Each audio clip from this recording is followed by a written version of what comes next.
Hi, this is Michael Buffer, and welcome to the Boxhard podcast. Hello, everyone. This is Mikey Garcia. Yo, it's your boy, the odd guy himself, Malik King Scott. Hi, I'm Charlie Edwards.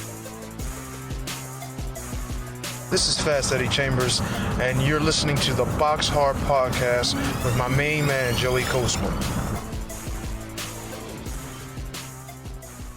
Hello everybody and welcome to episode 68 of the Boxhard podcast. I'm your host Joey Coastman. This week I'm not joined by Ayaz Sumra, the ever elusive Ayaz Sumra.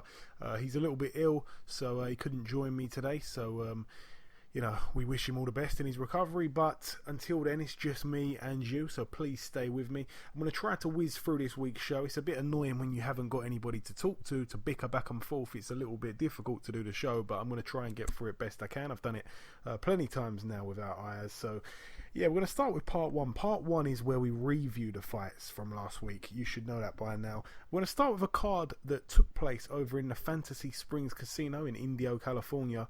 This bill I actually didn't watch, so I'm not going to go into loads of detail because I'll be honest, I didn't watch the fight.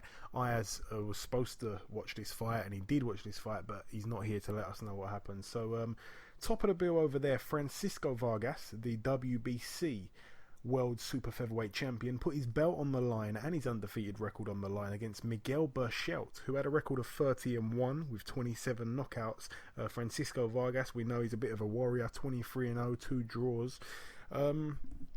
This fight, by all accounts, was a good fight, to be honest. To be honest, it was a bit gory. When I say a good fight, I don't mean great competitive boxing. I mean, it was one-sided in most parts. I think maybe the second half of the fight, but it was a bit bloody and a bit gory, and that's the way that Vargas seems to fight. He is a bit of a dog fighter.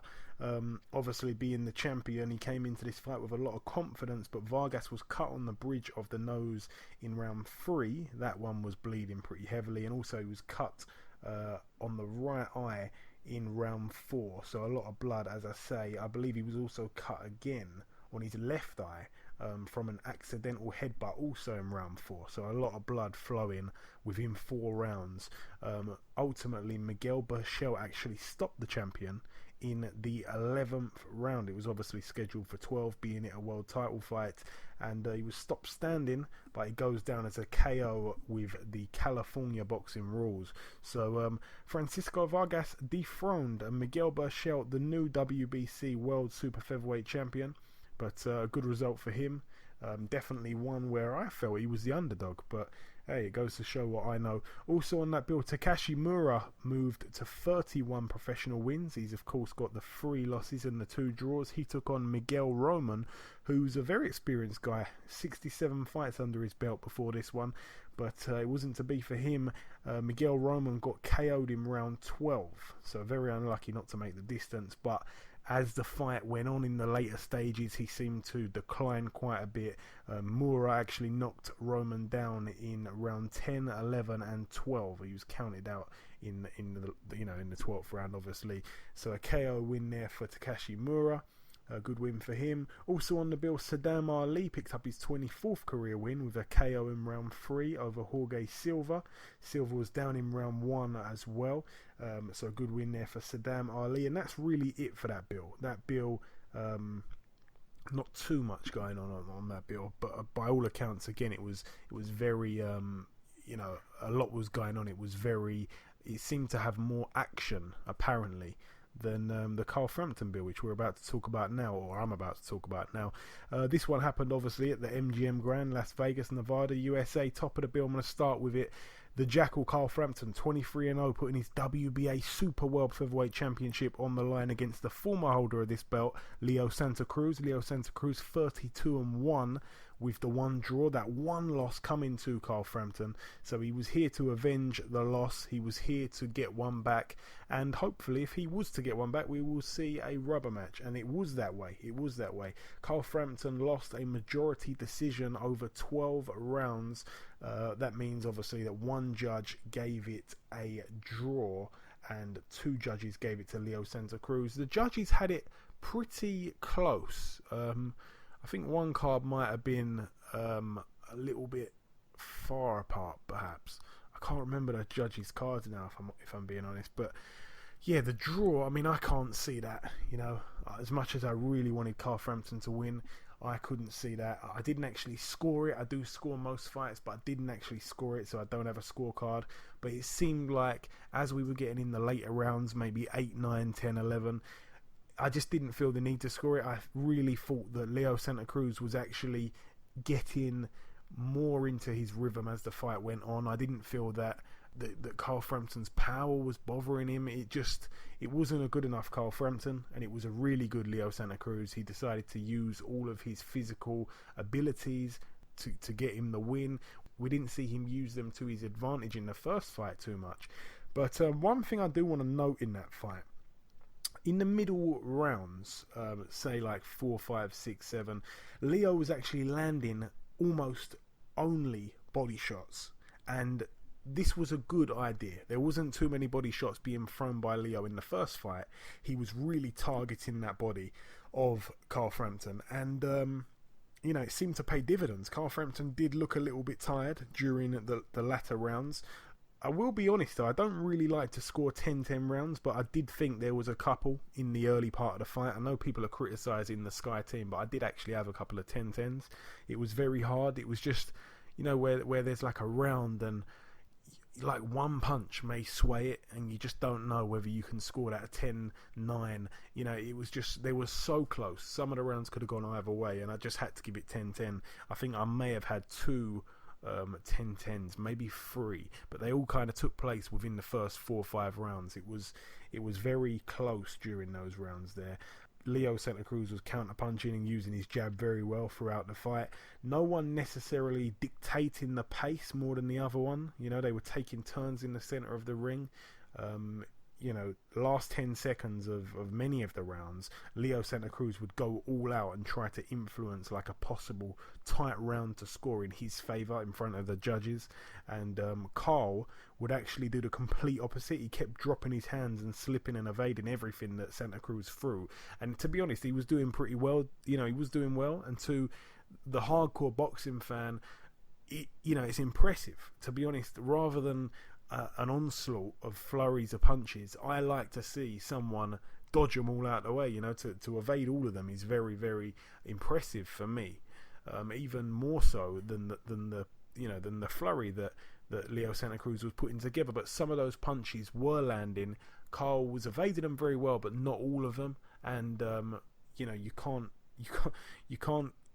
score the last 10 seconds of any of those rounds to Carl Frampton, because every time he was letting Santa Cruz do the same thing. I thought maybe he was going to let him do it a couple of times, then surprise him and throw some sort of counter or some big uppercut or something like that. But no, it didn't come. So for me, as I say, I didn't score the fight, but I definitely think the rightful winner won the fight, in my opinion. So Leo Santa Cruz now 33-1. He's avenged his loss, and of course he's got that one draw. He's the new WBA Super World Featherweight Champion again. Carl Frampton loses his title. He also loses his undefeated record, so he's now 23-1. And I really hope we do see the rematch. I really hope we do see the third. It would be great if it could happen over in Northern Ireland, over in, not even just Northern Ireland, anywhere in Ireland. It would be brilliant for Carl Frampton. I think that the supporters, and if anybody's listening on this show who went over there to Las Vegas, you're a credit to the sport. You really are, because it was fantastic. I remember seeing a video of the weigh-in, and everybody was singing Sweet Caroline, all the travelling Irish and Northern Irish fans, and it was just unbelievable. You guys really, really did us proud out there. It was a pleasure. It is a pleasure to be part of the British boxing scene. It truly is. But that's it for the main event. We're going to go down now to the chief support, Dejan Zlaticanin. I think that's how you say it, or Zlatikanin. I've heard a few different pronunciations. He put his WBC World Lightweight title on the line against Mikey Garcia. Now Zlatikanin, 22-0. He's a big puncher. Mikey Garcia, 35-0 going into this fight. He's a big puncher too. The only thing that I thought before the fight, and I said it on last week's show, I wasn't too sold on the fact that Mikey Garcia was just going to blow him out of there. A lot of people thought that this was a bit of a mismatch. Listen, Mikey Garcia, I love him to bits. He is a brilliantly talented fighter. He is a proper, legitimate elite fighter in world boxing, in the pound for pound boxing status. You know, he is a brilliant fighter. But the inactivity is one thing that you just cannot ignore. And he had that one fight on the comeback against Rojas, and you know, Rojas was a former world champion, and he beat him, you know, he knocked him out, but he did look a little bit rusty. He was being hit himself, and I really thought that Rojas wouldn't be able to lay a glove on Mikey. And even though he got the knockout win, I really thought that it was just a little bit I don't know, a little bit lackluster. It seems weird, but he wasn't overly impressive. He got the job done, but it was a bit shaky during some moments of that fight. So against Zlaticanin, who was in fantastic form, I really thought it was going to be a good fight. I wasn't saying that Zlaticanin was going to win. I definitely wanted Mikey to win, and I thought he would win, to be honest. But I definitely thought it was going to be a competitive fight. And if I was a betting man, the odds on Zlaticanin to get the win were quite attractive, to be honest, because Zlaticanin was massively overlooked in this fight by most people. And as I say, I really thought it was going to be a pretty close-ish fight, but that was not the case at all. He was dominated severely. In the third round, he was knocked out viciously, okay? You know, straight away, I was worried about the health of Zlaticanin. Straight away, it was almost like he was dead. That was honestly what it was like. And I thought that I could maybe be the only one who shared that opinion. But I've listened to a couple of other boxing podcasts this week, and some people are saying the same thing. You know, it really did look like he was dead. He was absolutely rendered unconscious. It was a brilliant uppercut from Mikey Garcia. The uppercut is one of my favourite punches. So he landed the uppercut right underneath the guard, you know, up through the middle, and wham, he hit him so good. I think he then maybe even followed up with a left hook, which wasn't really needed. Zlaticanin then kind of, you know, the punch momentum made him turn his back to Garcia, and as soon as he turned back round, he walked straight into a straight right, which put him out, and that was the end of that. You know, it was a brutal knockout from Mikey Garcia. He announces himself on the world scene yet again. He's a 3-time freeweight world champion, the new WBC world lightweight champion. Of course, he's now 36-0, and I've got to say so. You know, he's got 2 good wins against world champions since he's come back to the sport. I just want to see him a tiny bit more active this year, which I believe he will be, and you know, he's already in my top 5 pound for pound. I think he's he's a beast. He's a tremendous fighter. He really is. And you know, he will fight anyone. I truly believe that. He does not duck anyone. He's a serious warrior. He's got every tool. He's the complete package. I think Mikey Garcia is a world beater. And if it can somehow happen, I really wish it did happen during that little time while Mikey Garcia was out of the ring. If somehow he could have caught Terence Crawford at 135, that would have been brilliant. Obviously, Terence Crawford now campaigned mostly at 140 lately. It looks as though he's moving up to 147, so I don't think that fight's going to happen, but I would love it to happen, even if it is at 140. But Mikey Garcia, an absolute credit to the sport. Brilliant sportsmanship after as well. Robert Garcia, his brother and also his trainer, former world champion in his own right, he was straight over there when Zlaticanin got up on his feet after about 5 minutes, and he was cutting the tape off of his glove so he could get his hands out. And it was brilliant sportsmanship from Mikey Garcia. You know, he told him that, listen, once a champion, always a champion. He wished him the best of luck, and he's such a humble guy. I was saying this to a friend of mine the other day. He's got all the skills in the world. He could be a proper flashy fighter and a household name. You know, maybe don't be as bad as Adrian Broner, but he could start going on all flashy, and he could make some serious money if he started acting like that, but he doesn't. He's not a household name. He's not a well-known boxer at all, but he is truly one of the best boxers in the world, and he's an absolute credit to the sport. He really is one of the sport's many nice guys, but a true gentleman. And it's always a pleasure speaking to him. As I say, we had him on the show a couple of weeks back. But that's really it for the Chief Support. Also on that bill, Ivan Redkach moved to 20 professional wins. He picked up a TKO in round 8. It was only scheduled for round 8, so he got the job done just in time. His record now 20-2 with 1 draw. His opponent, Dermond Brock, who had a record of 13-3, now 13-4 with 1 draw. Josh Taylor was also on the bill. The Scot moved to 8-0 with a unanimous decision over 8 rounds against Alfonso Oliveira, who had a record of 8-2 with 1 draw. But Josh Taylor really, I don't want to be overly critical. I know he's a class boxer. I really know that. But he was not very good. You know, it's as simple as that. That's the open and shut of it. He was not very good. It was a very boring fight. He let the other guy win maybe 2 or 3 rounds without really throwing anything. He was not impressive at all. He was such a boring fight. And he moves to 8-0. I guess it's a good win for him overseas and all that. But no, it wasn't very impressive at all. Definitely not a marketable fight. Whatsoever. Also on that bill, David Benavidez. We know he's a good prospect. Some people say the best prospect in world boxing. I'm not so sure I'd agree with that, but he picked up an impressive KO in round 2 over Sharali Mamajunov, who had a record of 14-1, now 14-2, and David Benavidez 17-0. His opponent, as I say, Mamajunov, he was also down in the first round as well as the second. So yeah, definitely keep our eyes peeled on David Benavidez's future for sure. And that's really it for Las Vegas. There's one last fight to mention that happened over in China on Sunday at the Cote Arena. This one went under the radar massively. Heavyweight Carlos Takam, last time out obviously lost to Joseph Parker.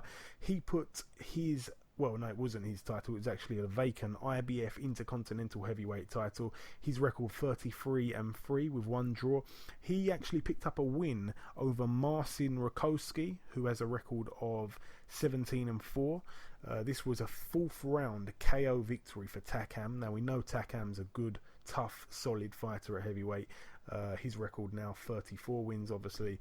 And Rakowski is a guy that actually lost, I believe it was in 2013 or 2012, 2014, sometime within the last 4 years or so.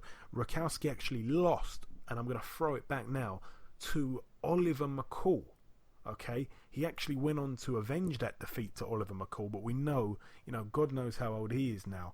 But Rakowski, I'm not so sure how good he is. He's been in there with some guys who are way past it and just scraped a win or even a loss to them.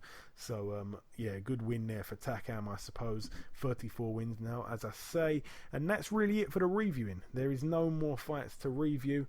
That's really it for that. Ayaz is not here with this week's news. So when we begin part 2, just after we spoke to our first guest, part 2 will consist of the preview part and this week's news. So the last thing we've got to do before we end part 1, of course, is to welcome guest number 1. Ladies and gentlemen, please welcome a young boxing trainer, slowly picking up more and more knowledge every day. He's also the secret tool behind a handful of our best talent in the UK. It's, of course, Mr. Jimmy Mack Jr. Jimmy, welcome to the show. How's that for an intro? Oh, thank you very much, mate. It's nice to be introduced like that. It's really nice, mate. Thank you very much. It's my pleasure, man. Now, Jimmy, I'm going to ask you what's next for everyone that you're training at the moment, but first, what is your reaction to James DeGale and Badu Jack? Obviously, you was out there with James. It ended up being a draw. Fair verdict? Well, at the time, when the fight had just finished, I thought, do you know what? It was a hard fight. It was a close fight, and especially with the knockdown in the last round, I was thinking, oh no, being on a Mayweather show here in America with 3 American judges and an American referee, I was thinking, is it going to be one of them nights? But on the night, that was it. They both went away. They both kept their belts, and I thought, that was probably like fair at the time. But since I've come back and watched it, I've watched it like 5 or 6 times now, and I had James winning by 2 rounds. So I agree with the first judge to actually give it to James by 2 rounds. A lot of the rounds it was what you liked. It was what you were scoring. Was it James's flurry of clusters, or was it Badu Jack's sort of he was landing sort of accurate shots to the body, or you know what I mean? And he was using his physical presence or whatever. But ultimately, when I come back, scored it to James by 2 rounds, and I've watched it a couple of times, and I've scored it exactly the same.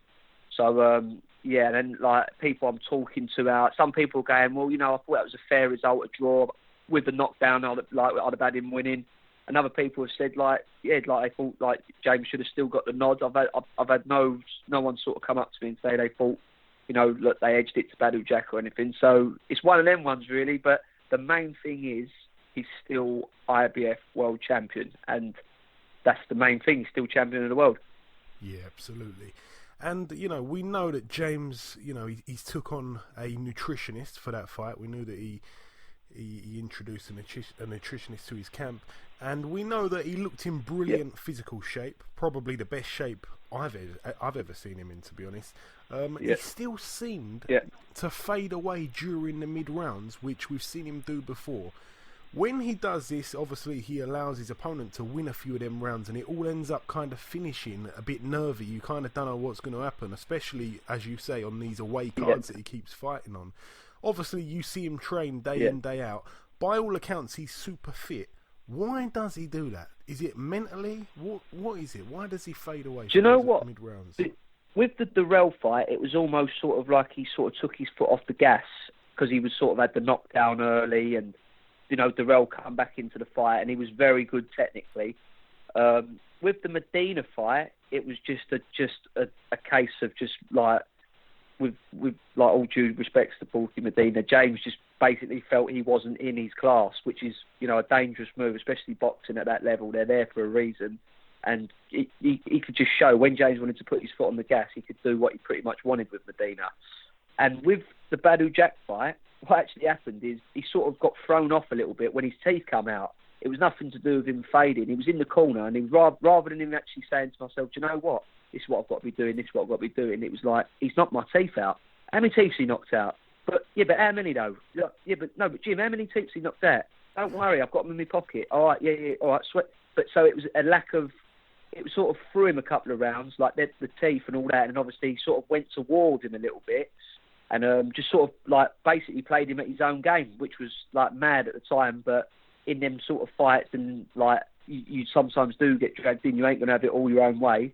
And I thought, if anything, I thought Badou Jack was fading, and James actually finished the 10th and 11th really strong, and then come out at the start of the 12th and was started well, and obviously with the knockdown that give Badou Jack the, you know, that push to like, right, let's really like try and like get it done now. And at the end of near the end of the round, last 15-20 seconds, James come firing back at him. So his fitness was spot on. But yeah, other than his teeth falling out, which threw him for a bit, that was a bit of a mare.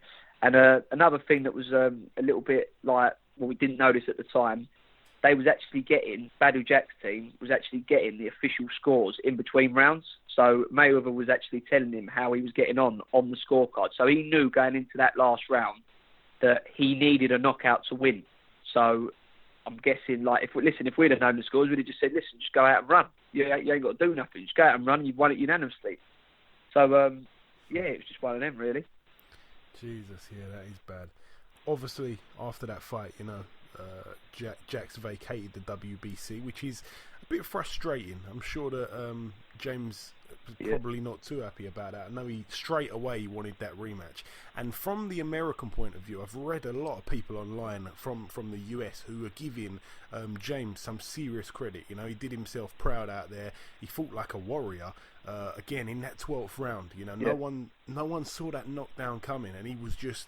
It wasn't like he was hurt. It was like he was exhausted because it had been such a dogfight. And for him to get up and still finish strong was just, you know, it's just amazing. Obviously now we're unlikely to see the rematch, which would have been nice. It looks like Callum Smith could be fighting Anthony Dirrell for the vacant title. Should that fight come off, who do you see winning that one, Jimmy? I think it's a hard one to call, really. I think a big plus for both of them is where the fight actually is. If the fight's in America, I don't know how Callum Smith boxes away from home. I don't know how he travels. But if the fight's in Liverpool, I'll give him an excellent chance. The only thing is with Callum Smith, no one knows how good or how not good he actually is, because the fighters on his record, like the best fighters on his record so far, Rocky Fielding Rabras and Mohammadi, and they're all sort of like, British fringe, sort of European to world level, but he hasn't boxed anyone where you go, I don't think he might win this. Do you know what I'm saying? There's a few people out there where you go, do you know what? I don't know. And listen, he might be the real deal. And I think he will. If I had to put money on it, I'd say I'd back Callum Smith to win. But at the moment, it's the unknown, because no one knows just how good he is. Is he world class? We're gonna see. We're gonna find out. Yeah, definitely an intriguing fight, that one. I know he fought over in the States before. He got an early knockout, but again, he wasn't against an opponent of note or anything like that. Yeah. Right, I want to ask you about your other guys that you're looking after. I want to know what's going on with Reece Bellotti. When's he out next? I told you about the time when he gave up his seat for Raj, didn't I? Yeah, that's right. Yeah, Reece is boxing on the 17th of March at York Hall. I don't know how much I'm allowed to say, so I'll just sort of basically just put it I think he's topping the bill, and I'm not really allowed. I don't know whether I'm allowed to say what it is or what it's for and this, that, and the other. So I'll just say he's topping the bill, and it'll be in a good domestic fight. Yeah, that's fine. And Jake Bull, obviously, he's out on the March card as well, from my understanding. I was ringside at his last fight, a bad shock loss. A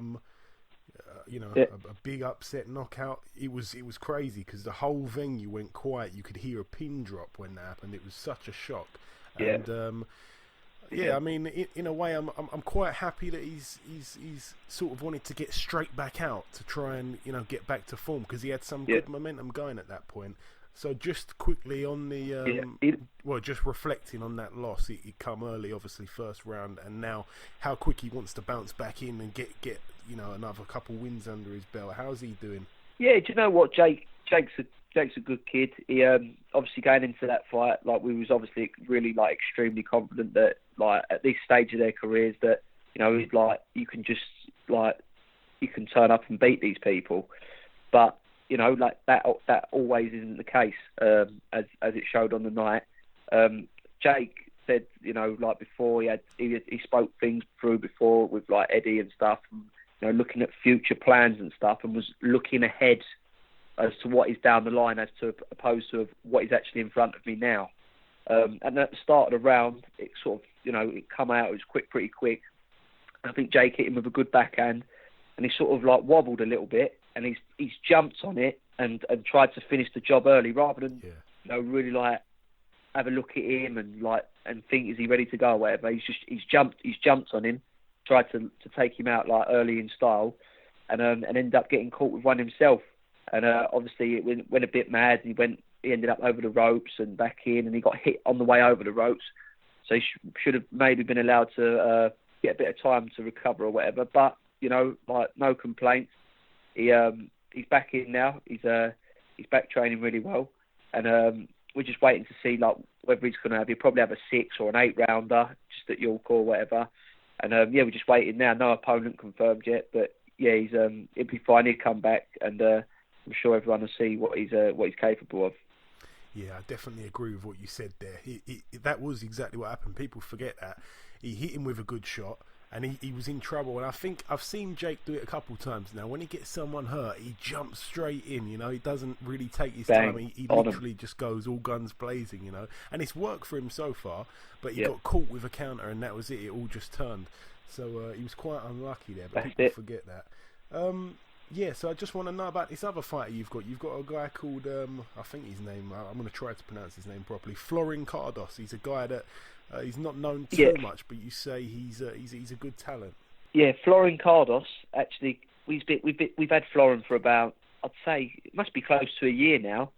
And he boxed over in Romania, and he come over here. He was 14-0, and he had a title, the WBC Mediterranean. It ain't like a Mason, but it gives you sort of a recognition or whatever. And basically, he's come over to England to sort of fulfill his dreams because he's seen how good the boxing is over here. And our first fight with him, he actually we had a bit of a slip up. Same sort of thing. He's absolutely toying with this kid. Was pinging him about. Got caught with a shot. Had a bit of a wobble, and the kid sort of jumped on it, and the referee stopped the fight. Since then, he's had 3 fights. He's come back nice and strong. He's had 3 good wins.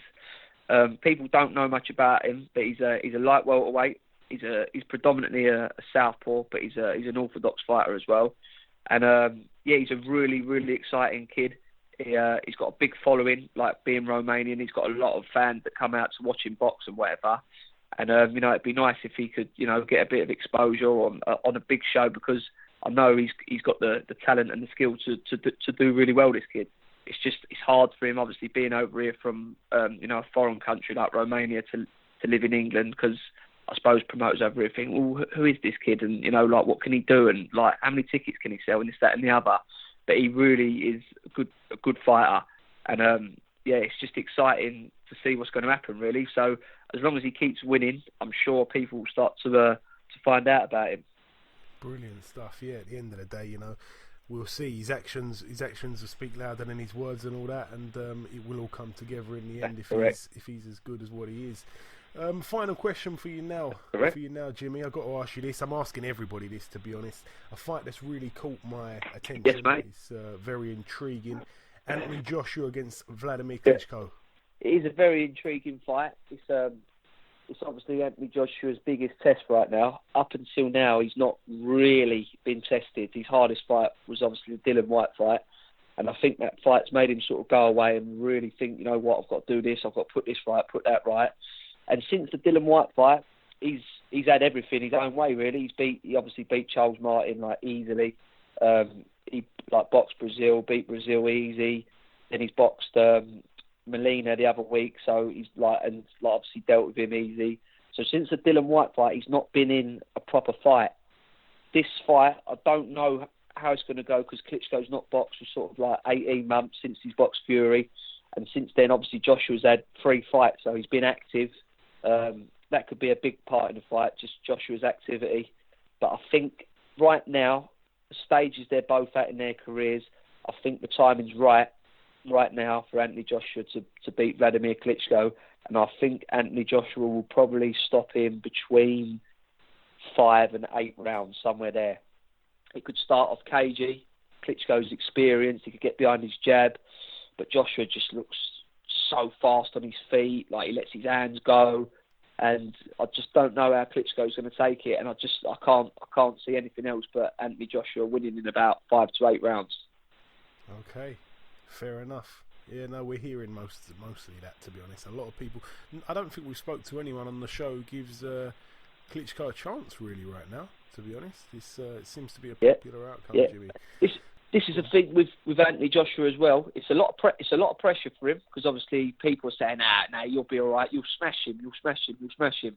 But that's a lot of pressure on his shoulders.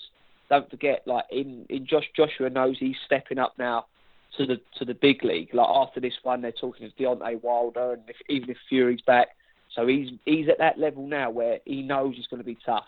He knows they're not Charles Martin, they're not Dominic Brazil, they're not Molina. You're getting in with Klitschko. Whether Klitschko's got anything left, we'll soon find out on the night. But that aura of actually getting in with Klitschko is completely different. In fact, I think they've done 90,000 tickets at Wembley now. So it's a lot of pressure for him. Don't forget, he's the golden boy right now, British boxing. He's coming out. There's a lot of pressure on his shoulders. He's fighting Klitschko in his backyard, and everyone's saying he's going to win. So now it's time for him to go out there and deliver. And I'm really confident he will. Yeah, what a fight. Cannot wait.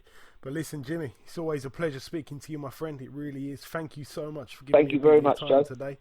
As always, I wish you the best of luck for you and your fighters. Say hello to everyone in the gym for me, please, and we'll catch up, no doubt, again very soon. I will do, most certainly, mate. Thank you very much for having me on. Thank you. Okay, now it's time for part 2 on this week's show. This part, the preview part. But before we get into the preview part, we're going to talk about this week's news. Ayaz usually does the news, but he's not here. So I'm going to try to go through the bits of news that I could gather together. He's really better than me at it, to be honest. But we're going to start with a piece of news. Obviously, we all know that Lee Selby wasn't on the Carl Frampton card because his opponent had failed some kind of blood test. It was I think he had hepatitis B, so that's quite a serious thing there. But I felt very, very sorry for Lee Selby. It was a boyhood dream to be out there in Las Vegas under the lights, and it was taken away from him. And it's not only that, it's not only the fact that the fight fell through, it was just a couple of hours away from happening. It was a matter of hours away. Lee Selby, obviously, he made the weight, which, I believe he really kills himself to make the weight. So he did that. It's all the time, it's all the dieting that you put up with throughout the whole of camp.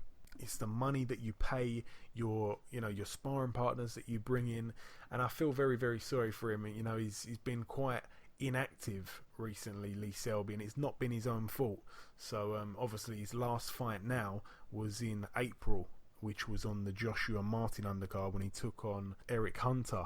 And he didn't look very impressive there. So yeah, Lee Selby, I know he'll be itching to get back in, and obviously he's in that mix with the likes of Abner Mares, the likes of Leo Santa Cruz, of course, and Carl Frampton.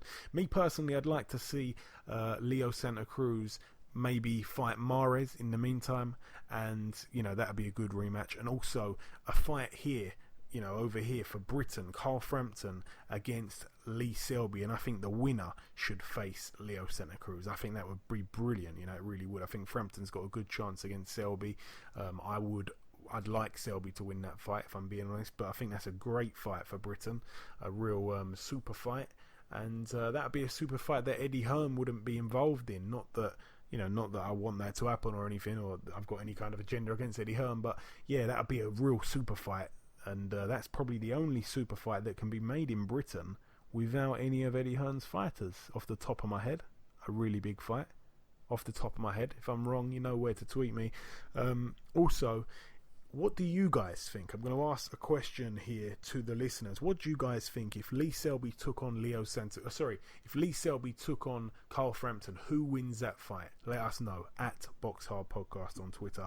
That's it for the Selby news. There's also news that Joseph Parker will be fighting, or should be fighting, Hughie Fury. I believe that the purse bids, I think they're going to be going out in the next few days or something. We're looking for some kind of announcement, so keep your ears open and eyes open for that one. Also the same for Kell Brook and Errol Spence. To my understanding, there will be the purse bids go out on that one, so it'll be interesting to see what happens there. So definitely, again, keep your eyes and ears open for that. There's been a replacement opponent for Deontay Wilder, seeing as his original opponent failed a drug test. So Deontay Wilder's replacement opponent is a friend of the show, Gerald Washington. We've had him on a couple of times. Obviously, he's a 6'6", undefeated fighter. In his last fight, I think in his last fight he took on, I think he might have had one since then, but he got a good win over Eddie Chambers in April of 2016, just last year. And Washington has really showed no flaws as of yet. It's going to be a good fight. It's going to be on the same date which Wilder was already penciled in for, which is the 25th of February in Alabama. So I know Washington's definitely up for that, and we're going to definitely try to get him on the show within the next couple of shows just before that fight. And we wish Washington all the best, because he's a brilliant guy, he truly is. And there's one last piece of news to bring you. It's the fact that Joe Cordina has signed with Matchroom Sports and Eddie Hearn. Obviously Cordina, being in the 2016 Rio Olympics, and obviously he didn't have the best tournament, but he was a fantastic amateur, a real good fighter. I know that Joshua Buatsi actually reckons that he was the best out of the men at the Team GB Olympics in Rio, obviously out of the GB team. So a bit of credit there from Buatsi, and Cordina's definitely a great talent, and I'm looking forward to see how his future unfolds with Eddie Hearn, who's probably the best man to have hold of him, to be honest. So definitely great stuff for British boxing. But that's really it for the news part. Again, I'm not the best at the news, but I hope that I did that pretty well for you. Now it's time for the previewing. Now this week there are not too many fights. There's one fight happening on Thursday at the Horseshoe Casino in Mississippi, USA. We're going to start with this one. One fight to mention on this bill: Sammy Vasquez, 21-1. He's in a 10-rounder at welterweight against Louis Collazo, 36-7. This is obviously a fight where it's a young guy coming up. Sammy Vasquez, obviously, he lost just recently, which, kind of put a bit of a spanner in the works for him, because he had some great momentum, a couple good wins under his belt. And Louis Collazo's the tricky veteran. He's been around for ages. He fought Ricky Hatton, he fought Amir Khan. He's a tricky old cat. Obviously he's a southpaw as well, so that could pose a couple of problems to Vasquez. But I like these kinds of fights when there's an old guy in there, an experienced tricky guy against a young lion. I like these types of fights. It's a crossover fight, and it's the type of fight that it's either going to be the perfect time for the young guy, or it's going to be the worst time for the young guy, and the old cat is going to bring something back and have another big pop at something. So great fight there, and I'm looking forward to that one. That's it for Thursday. Also this week at the Coliseo Roberto Clemente in San Juan, Puerto Rico, top of the bill, Felix Verdejo. He's defending his WBO Latino lightweight title, another defense of this belt. In a 10-round contest, his record 22-0. He takes on Oliver Flores, who has a record of 27-2 with 2 draws. Flores is actually a tough guy. I've seen him fight once or twice before, but Verdejo, we know he's a good talent, and I believe that he should probably just get the job done here. Pretty routine. Also on the Friday of this week, so that is going to be Friday the 3rd of February, Joshua Franco. We've talked about him for quite a while. He's a good prospect out of the Garcia gym. He is taking on Victor Pasillas, who has a record of 8-6 with 2 draws. Obviously, Joshua Franco hasn't been a pro for too long. He's 8-0 at the moment. He looks to move to 9-0. That one's at Super Flyweight. It's an 8-rounder. This one's at the Belasco Theatre in Los Angeles, California, by the way. Also on this bill, another favourite youngster of ours, Hector Tanahara. He's a good fighter. He looks to move to 8-0. He's in a 6-rounder, a lightweight, against Baltazar Ramirez, who has a record of 3-2. Also on this bill, Jonathan Navarro looks to move to 8-0. He's in a 6-rounder against Angel Rodriguez at super lightweight. And Edgar Valerio is also on the bill. He looks to move to double figures, 10-0. Ryan Garcia also gets out again. His record at the moment, 7-0. So great stuff for the youngsters here. It truly is. There's one weird fight I wanted to mention. This is one that I came across happening over in Australia. There's a guy making his debut on this card. It's not no one that you'd have heard of, obviously. It's a fighter. He's actually, well, I'm going to announce his opponent first. His opponent's name is Marlon Toby, who's got a record of 7 wins, 34 losses, and 2 draws. He's taking on a man making his debut. His name is Tyson Best. Okay, so there's no need to ask him who his favourite fighter is at all. This one actually struck, it caught my eye. It struck my attention because it's actually happening at one of the strangest venues I have ever seen, to be honest. This one is actually happening in Australia, in Queensland, at the McDonald's basketball courts. And that is the type of venues that I like to hear about. It truly is. But that's it for Australia. We wish Tyson Best all the best of luck. Dmitry Chudanov gets out in the Dynamo Palace of Sports in Moscow, Russia. His record 19-1 with 2 draws. We know who gave him that 1 loss. It was Chris Eubank Jr. He hasn't really fought anybody of note since then. He's taken on Zoltan Pap, who has a record of 14-3 with 1 draw. So all the best to Dmitry Chudanov. That's it for Russia. Now the big one. I suppose it is the big one. It's the ITV pay-per-view card. This one happening at the Olympia, Kensington, London, United Kingdom. Top of the bill, Reynold Quinlan, 11-1. The IBO World Super Middleweight Champion.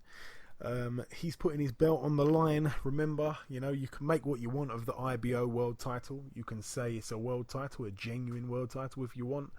You can say it's not. For me, it certainly isn't a genuine world title. So, it's a shame that this is being referred to by the Eubanks as a genuine world title. It's a bit disgraceful if I'm being honest. The thing that frustrates me most about Chris Eubank Jr. is he is super talented. I think if that fight against Billy Joe Saunders went a few more rounds, he could have stopped Billy Joe Saunders. And I love Billy Joe Saunders, But I think Chris Eubank Jr. is such a good talent. He's one of the, his fighting style is so watchable. It's TV friendly, it's exciting, but I just don't like these fights he's in, and I just don't know how long he's going to be fighting guys like this. No disrespect to Reynold Quinlan, he got a good win over Daniel Gill. He knocked him out, but that was a washed up Daniel Gill. and he'll be the first to admit it. And Reynold Quinlan, he just hasn't fought anyone else apart from that. But hopefully he can bang a bit. Hopefully he makes it a bit exciting, because Chris Eubank Jr. really should walk all over him here. Chris Eubank Jr. obviously 23-1. There's nothing else really to be said about that fight. I think Chris Eubank Jr. probably stops Quinlan, and yeah, that's really it. I can't say no more about it. I hope he wins, obviously, being a Brit and all. But I really want to see him in some big fights, and he believes that winning the IBO belt will set up some big fights. So hopefully he's right. Also on this bill, Ardin Diali. He puts his WBC International Flyweight title on the line against Andrew Selby. Ardin Diali, 32-10 with 4 draws. Andrew Selby 7-0. Andrew Selby, obviously, a tremendous talent. Now, Ardin Diali has actually been around for quite a while, okay? He's a former world title challenger. He challenged for the WBO World Flyweight title in 2011. He actually got knocked out in the 4th round against Julio Cesar Miranda, who's a good fighter. So he came up short there, but he's also shared the ring with Dirrell Casimero, who was 12-0 at the time. He got knocked out in round 8 against him.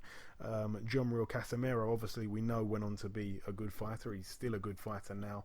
Just recently, he defended his belt against Charlie Edwards, and he stopped Charlie Edwards. So he's a bit of a measuring stick for me on this one. The important factor here, or the interesting factor I should say, is that Dirrell Casimero knocked out Charlie Edwards. So Dirrell Casimero is a good he's a good fighter, he's a good champion, he's the IBF Flyweight World Champion.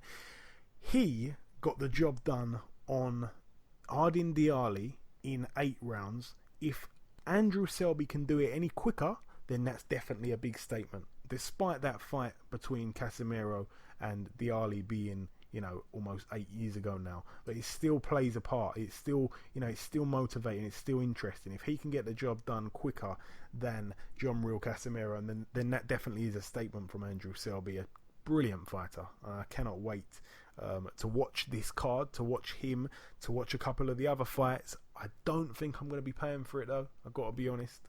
I'm hoping there's a stream out there, and I hate doing that. I really, truly do. I don't like streams. I don't like, that it can go down, it can crash. If your connection's not good, it's no good. I don't like that, but this is just not for me. Not for me. That's all I'll say about it. Also, on this bill, David Price takes on Christian Hammer. David Price 21-3, Christian Hammer 20-4.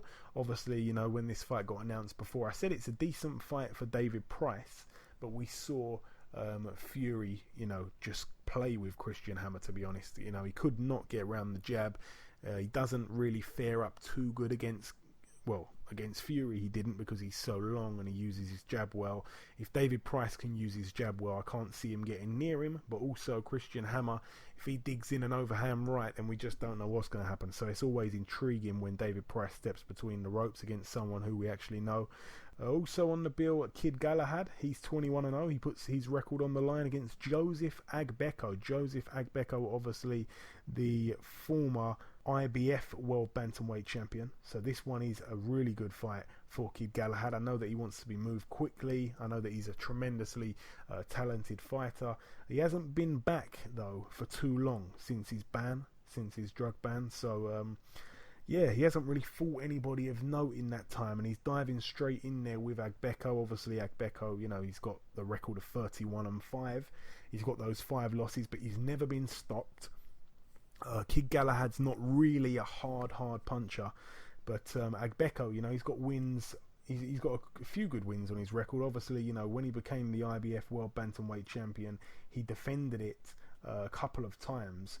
Obviously, he actually beat Vic Darchinyan as well, and Vic Darchinyan only had 1 loss on his record at that time. Well, he's also shared the ring with a few good guys as well. I'm forgetting he shared the ring twice with Abner Mares. Both of those fights, the first fight was very, very close. The second fight, he lost pretty conclusively.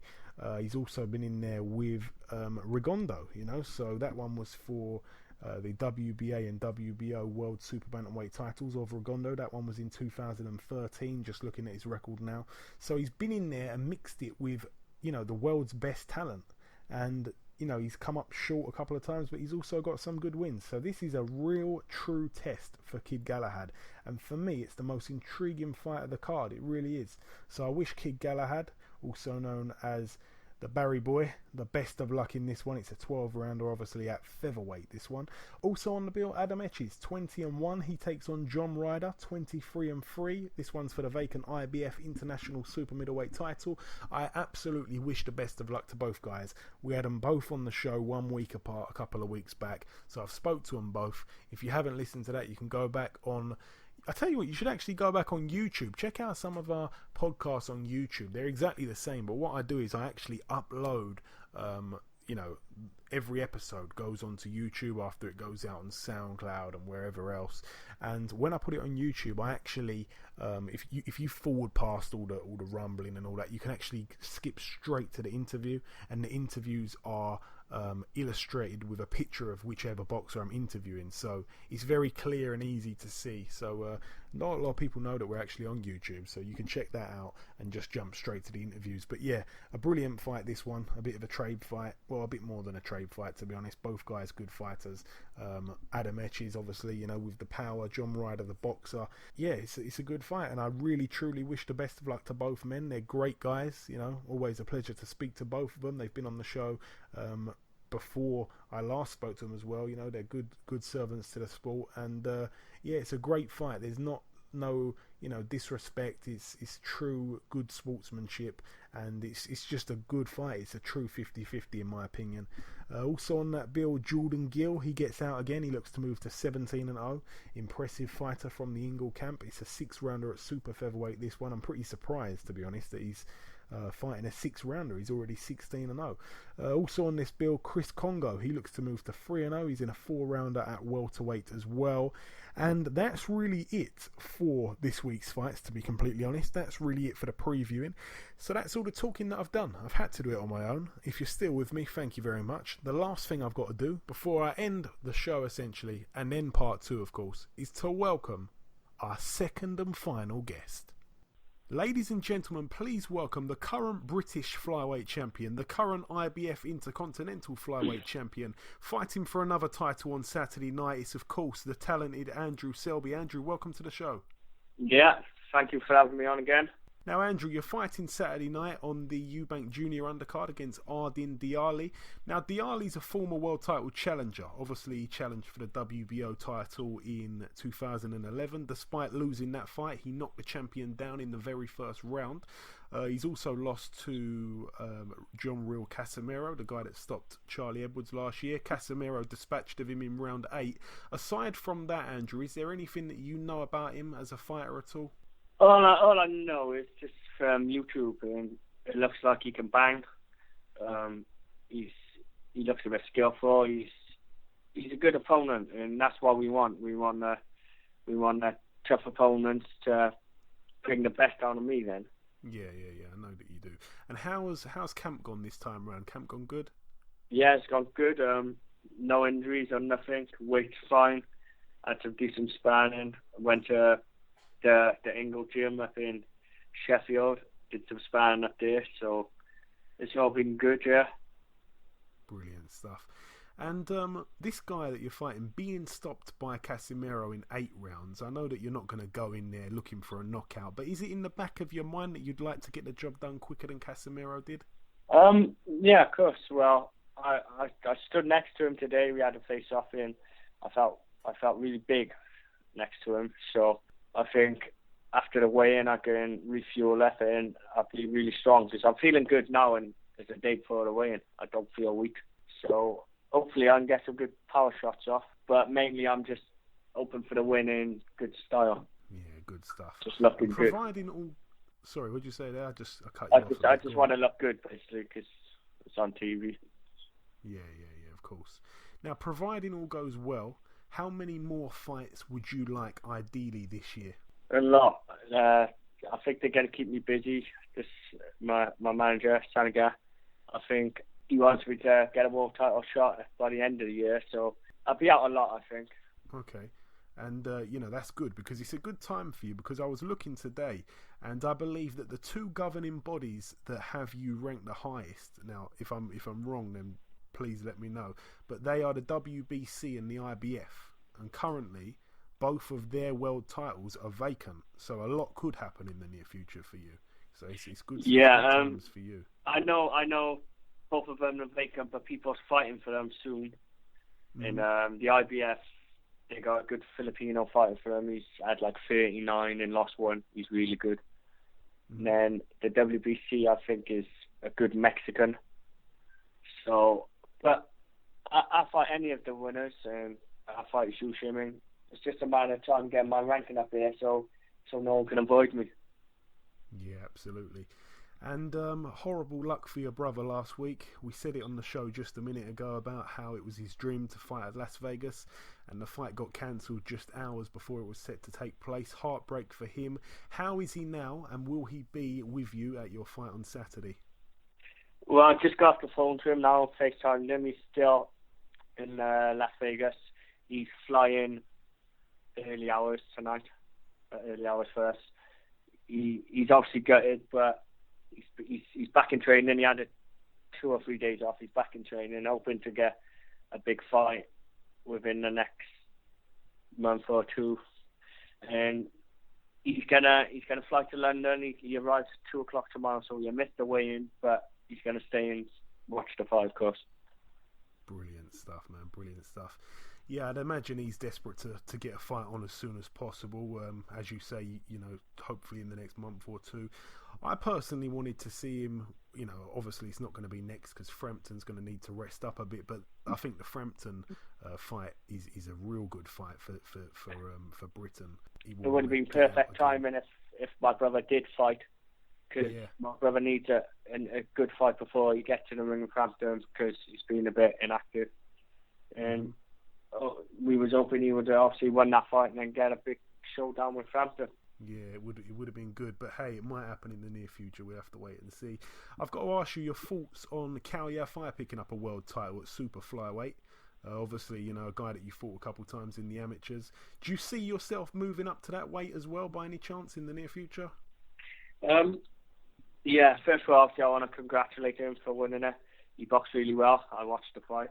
I'm definitely going to be moving up to flyweight, and then hopefully I can pick up a title of flyweight, and then I'll be going to super flyweight, and then I'll be going to bantamweight as well. So my main aim is to be a multi-world champion. Yeah, multi-weight world champion. Yeah, That's of course. And finally, Andrew, asking everyone about this. To be honest, right now, I'm asking everyone about it. Joshua against Klitschko. This is a fight that has definitely piqued my interests and a lot of other boxing fans worldwide. How do you see that one playing out? To be honest, I could see Anthony Joshua winning it. If he don't knock him out, I could see a late knockout or maybe an early knockout. But if he don't knock him out, I think he'd just be the busier guy, because Klitschko, he's obviously past his best, and I think when he boxed Tyson, he was a bit scared to let his hands go. And with a fresh opponent like Anthony Joshua, he's really fast. And I think he would just struggle with Joshua's speed and stuff. Yeah.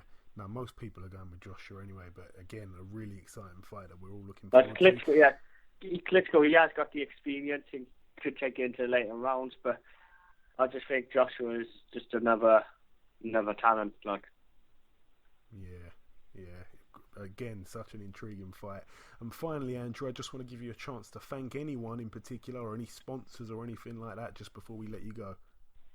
Yeah, I want to thank all my sponsors. Obviously, I've got quite a few to name, but without their help, I wouldn't be where I am now, and they helped me with my training kit and stuff. And obviously, I want to thank my trainers and managers and fans, obviously. Yeah, and of course, your brother as well. Yeah, definitely. He helps me out all the time. He's basically one of my main sparring partners. So, yeah, thank him too. Excellent stuff. Okay, Andrew, listen, it's always a pleasure, mate. You know this yourself. Good luck for Saturday night. Say hello to your brother for me when he does arrive, and we'll catch up again in the near future. Okay, thank you very much. Okay, now it's time to conclude the 68th edition of the Boxhard Boxing Podcast. I've been your host, Joey Coastman. A special thank you to our 2 guests on this week's show, both pure gents. Andrew Selby and Jimmy Mack Jr. Thanks for staying with me throughout this week's episode. Remember to subscribe to us on iTunes to keep updated with all of our newest shows that come out each Thursday. We'll be back next week with another big show. As always, enjoy your weekends, stay safe, and we'll see you next time.